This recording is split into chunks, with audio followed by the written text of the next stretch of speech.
It is my great and distinct pleasure to introduce the Henry Hazlitt Lecturer, Peter Schiff. Schiff, president of Euro-Pacific Capital, is familiar to everyone who has watched financial coverage in the last year.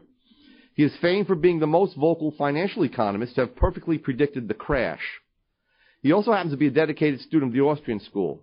He is the author of The Prophetic, Crash Proof, and most recently the little book of Bull Moves in Bear Markets.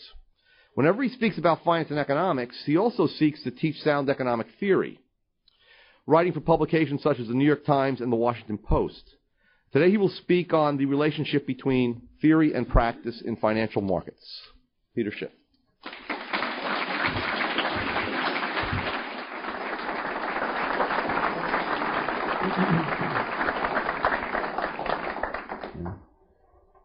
You know, I just looked at the topic for my speech about 30 seconds ago before I walked in the door.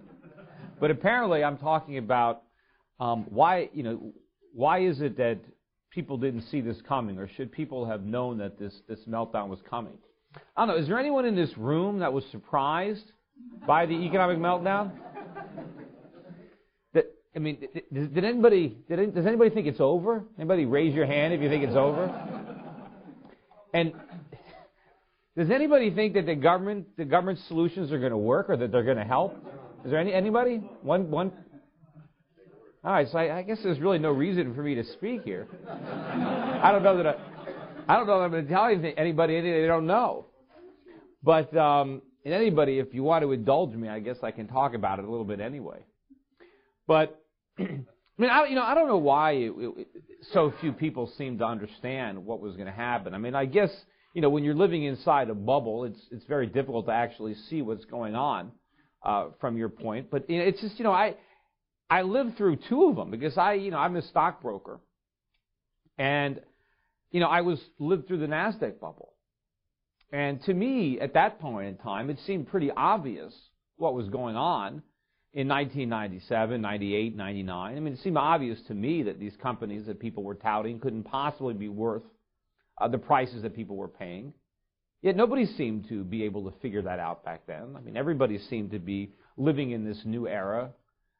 And the internet had captured everybody's imagination. I mean, to me, I couldn't see the difference between the internet, really, and a catalog or a telephone. I mean, people were saying that everybody's going to buy everything on the internet. And why? I mean, why aren't people just shopping, by telephone? Or why aren't they just buying everything in a Spiegel catalog? I mean, it didn't seem that it was any different. And I knew that the valuations they were putting on a lot of these companies, I knew they'd come out with a company, maybe it would be doorknobs.com or whatever it was. And you say, well, gee, even if they sold every doorknob in the world, they couldn't possibly be worth the multiples that they're trading at. And of course, they didn't even make any money selling them. And the whole idea behind so much of the e-commerce was just nonsense. The idea that it was more cost effective to individually FedEx items to people as opposed to letting them show up and buy them and put them in their cars and leaves. I mean, there's no way. I mean, there are certain items that lend themselves to online sales, but most items didn't. But it didn't matter. I mean, everybody was coming public, and people were getting rich, but none of the people were getting rich because the businesses were successful. People were getting rich because suckers were buying their stock. I mean, the guy that started eToys lived in my apartment building in downtown Los Angeles. And, I started my company, Euro-Pacific Capital, about the same time he started his. He made a lot more money than I did. But he didn't make a profit. He never made a profit. But he made a lot of money because he found people to buy into his idea. And at one point, eToys was worth more than Toys R Us. I remember when I was trying to get clients back when I was, starting out at Euro-Pacific Capital. And I was trying to get people to buy foreign stocks. And I remember one country I was active in was in New Zealand. And I remember trying to convince people who own shares of stocks like Yahoo why they should sell their Yahoo and buy a stock in New Zealand. I would point out that Yahoo was worth twice the entire country of New Zealand. I mean, every stock they had, all the real estate. And I said, what would you rather own, this entire country? I mean, the dividend yield on the New Zealand stock market was over $1 billion a year. That was the dividend yield. Yet Yahoo was trading for more than twice the value of that whole stock market. I said, what would you rather own? This company that just got started a couple of years ago, or this whole country? And you know, you could take all the dividends. No one cared. They wanted Yahoo. They didn't want, you know. But it was just all nonsense. But nobody saw it. Of course, after the internet bubble burst, everybody was talking about how crazy it was, and the politicians were ready to, you know, throw people in jail, and you know, they vilified Wall Street. But it didn't last very long. I mean, the whole thing was, in a year or two, we just moved right from that stock market bubble almost seamlessly into the real estate bubble, and nobody could see that there was any similarities. I mean, there's one. Somebody recently put together another one of those Peter Schiff videos. I don't know. There was one that somebody made, this Peter Schiff was right video that was on YouTube that I know about 1,300,000 people have seen. But someone else put together like a CNBC version of that recently, and I happened to watch it. And there was one particular clip he put on with me and Mark Haynes. And I'm talking to him about, you know, this impending collapse in the economy and the real estate market. And Mark Haynes just says to me, he says, Peter, you expect me to believe, he said, bubbles are like a once-in-a-lifetime occurrence. We just had one. He said, do you expect me to believe that we have another one within 10 years?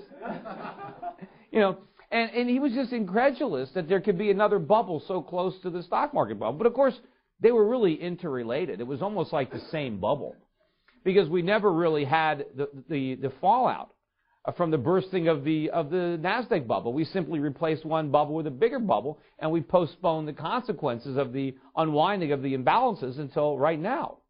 And, of course, we're still trying to postpone it. But I think at this point, the damage has been so great and the problems are now so huge that I don't think there's another economic rabbit they can pull out of their hat at this point. I think that we're just going to have to face it now. And basically what happened is, why did we have a stock market bubble? You know, we had a stock market bubble because the Federal Reserve was too easy. They were too loose in the 1990s. Interest rates were too low. We created too much money.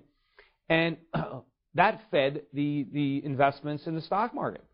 And we had a lot of malinvestments, right? We had companies were created that never should have existed.